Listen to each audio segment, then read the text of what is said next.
What's up out there, YouTube? This is James coming back at you with another informative video. I hope you guys are doing well out there on this beautiful Thursday. I'm doing well myself.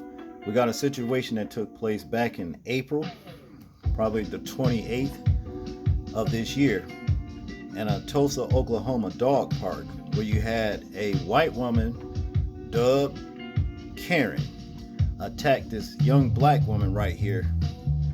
The young black woman, is a TikTok creator, goes by the handle of the J Morgan. Okay, that's her channel there. Okay, just so happened she was out with her dog in the dog park, and this white lady right here brung one of those bite toys that squeak to the park. So her dog, the black woman's dog, actually went over there to the dog, that had the little squeaky toy, took it from her. All right.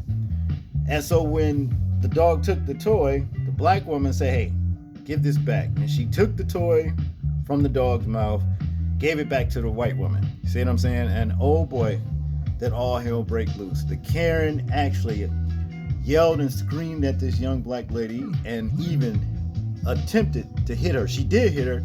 It's just that the content creator, she blocked it, okay? And hey, she even threatened her with the police. The young black lady told her, "Hey, the cops are coming because of what you've done." You see what I'm saying? And you really just need to see how this white woman act, and it's just ridiculous. So without further ado, let's check this particular video out, and then we're going to hear from the content creator herself, in her own words. So check this out.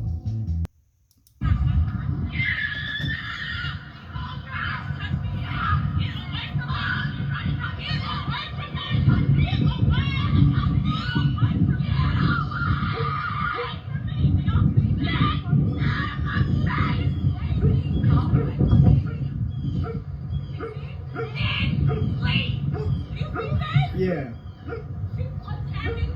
I've already called the police. They can come then. Oh my God. That's right, they can come. Oh, I called the police 10 minutes ago. Okay, now they'll be. I'm wearing blue shorts, denim shorts, and a white crop top. And this lady is being crazy. She literally just hit me with her fist.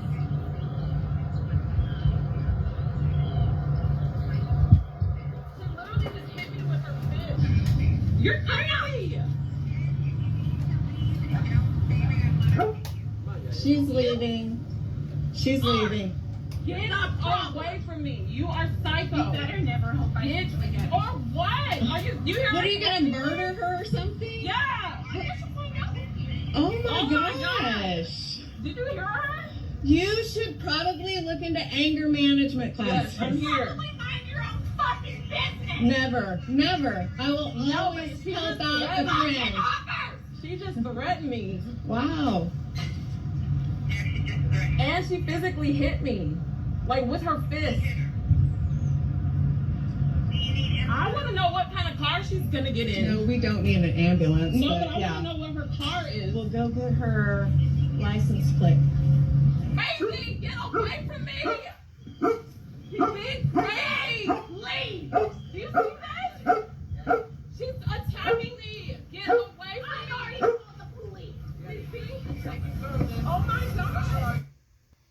Okay, so this is going to be a long story, but I'm really going to try to make it concise. So basically, one of the rules at the dog park is you are not allowed to bring squeaky toys in. Not just toys in general, it very specifically states squeaky toys. There is a reason for that. Anybody who's been to a dog park or anybody who owns a dog or who works at a pet store knows dogs get crazy over squeaky toys. That's why so many toys that are catered to dogs have squeakers in them. So she brings her 5-pound dog over to the big dog side and then hands it a squeaky toy. Literally, like a few days prior to that, somebody brought their Yorkie over to the big dog side and it got unalived, mauled to death by a pit bull.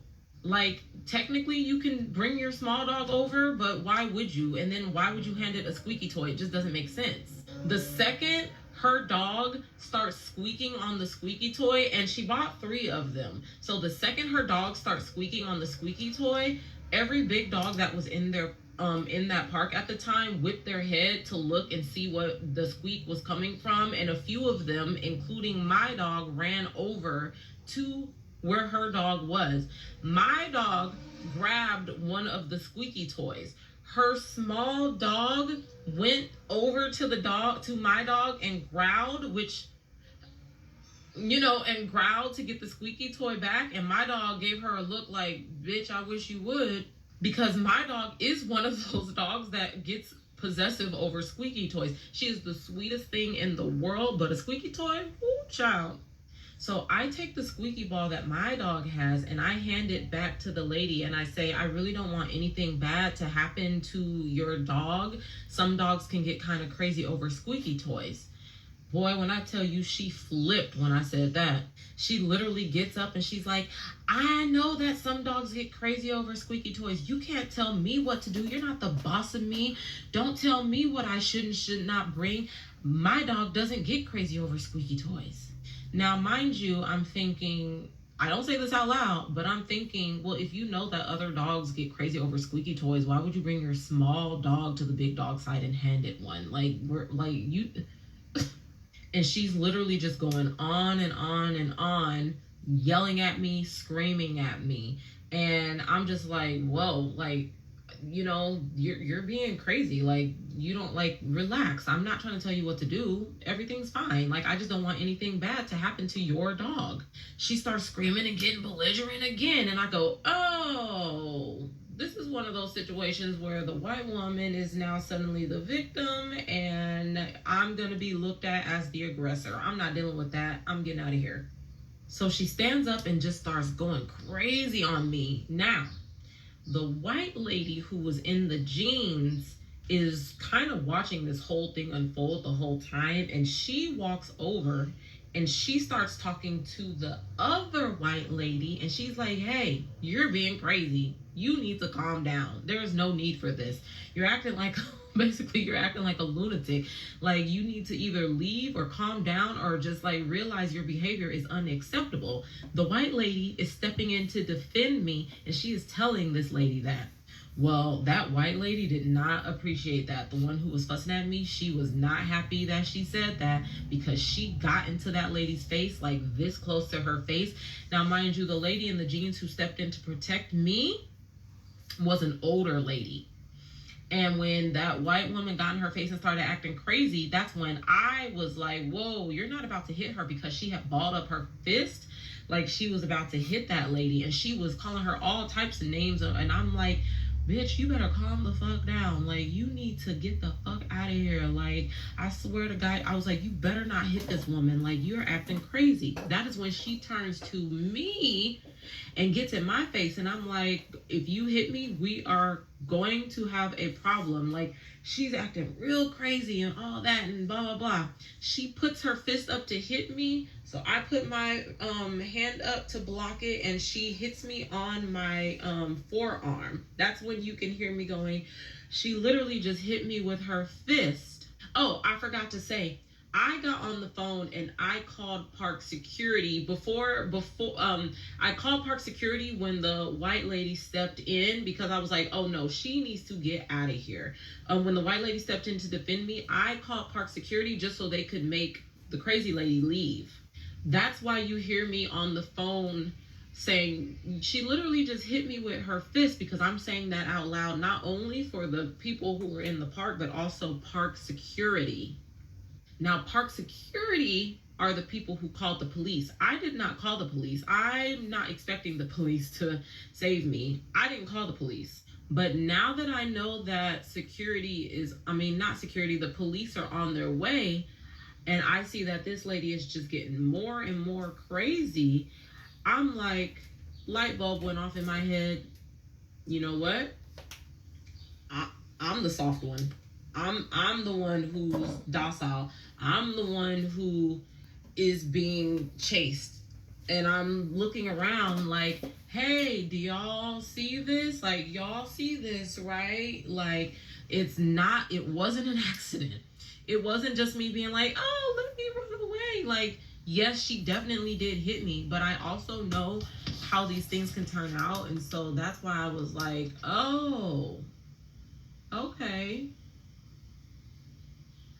A light clicked in my head to where I was like, you need to make sure, because the police are coming, you need to make sure that you are not seen as the aggressor. And like I said, I don't care how many people jump in the original video talking about you should have defended yourself and you can do X, Y, and Z.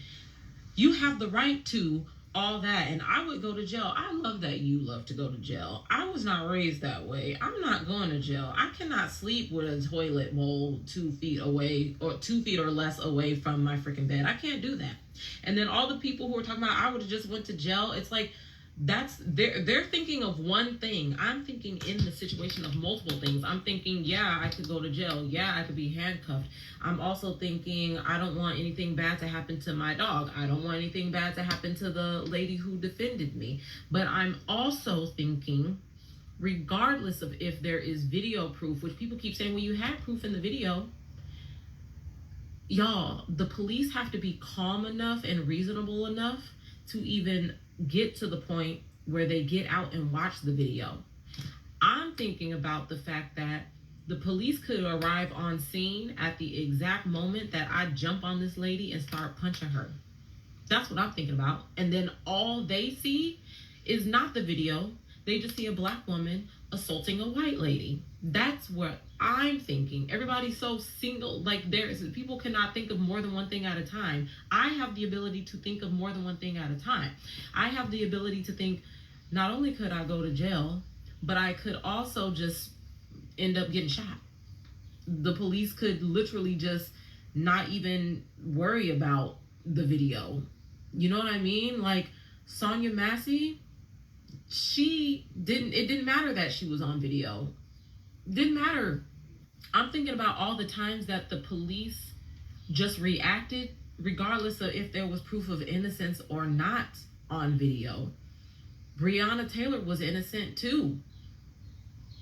Like, what do you mean? The police just reacted. I was not going to give them any reason to see me as the aggressor.